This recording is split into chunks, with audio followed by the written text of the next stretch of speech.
زۆر بەداخەوە تێکۆشانی گەلی کورد لە باشووری کوردستان بۆ مافوو ئازادیەکانی هەر لە سەرەتاوە هەر لە شۆڕشی ئەیلوولەوە تا شۆڕشی نوێش دووچاری لادانێکی سیاسی نەتەوەی گەورە بووە.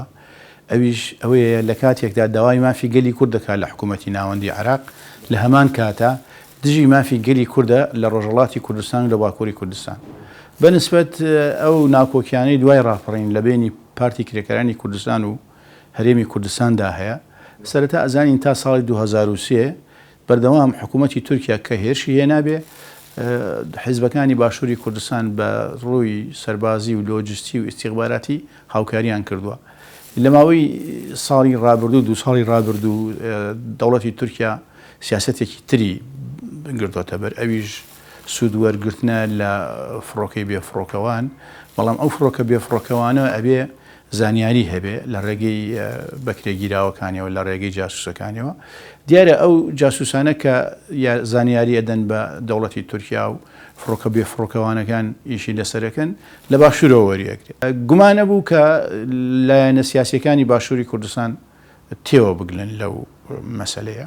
ئەم لێدوانەی بەڕێز جەمیل بایەک دوێنێترەوانە خۆیان حیزبن، داوم دەستگای جیاجیان هەیە، گەشتونەتەوە قەنەعاتە کە لە ناو داوم دەستگاکانی هەرێمی کوردستاندا خەڵک هەیە هاوکاری سیخوڕی بۆ تورکیاکە.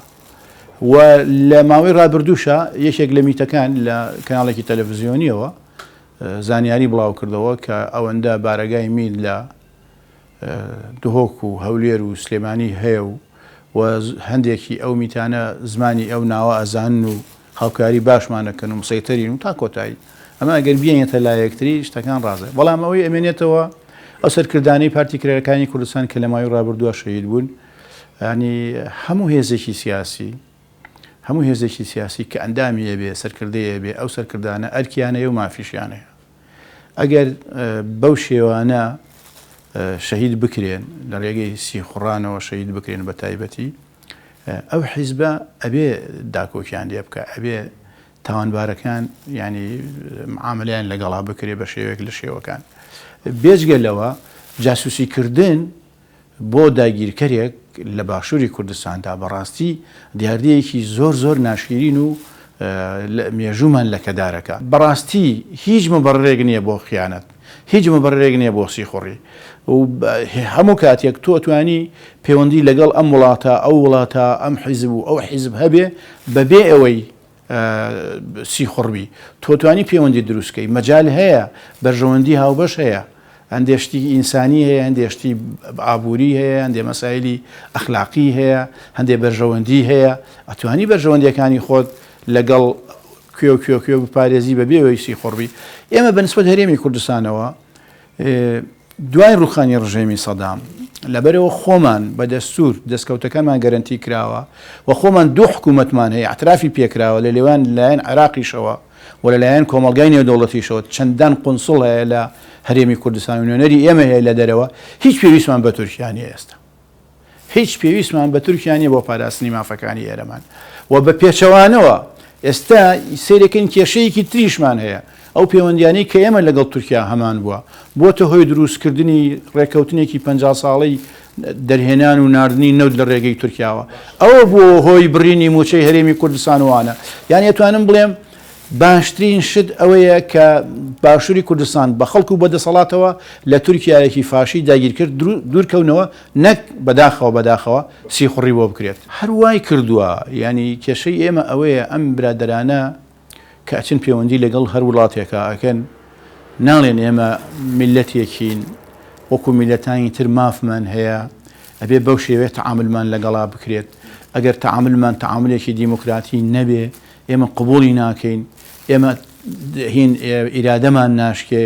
ئەگەر ئێمە تورکیا و عێراق و ئێران و ئەوانە کێشەی کورد چارەسەر نەکەن، ڕۆژهەڵاتی ناوەڕاست جێگیری سیاسی بەخۆیەوە نابینێ، کێشەی بەردەوامە بێ، ئەم قسانە ناکەن. ئەڵێن وەرە من لەگەڵ تابم چی دەیە بۆ دەکەم بەمەرجێ تۆ لەگەڵ ئەو حیزبە وابیت و لەگەڵ ناباشتر بیت. ینی کێشەکە لێرایە ئەوانەی باشووری کوردستان پێشبڕکێیەکەن کامیان زیاتر خزمەتی ئێران بکە یا خزمەتی تورکیا بکە.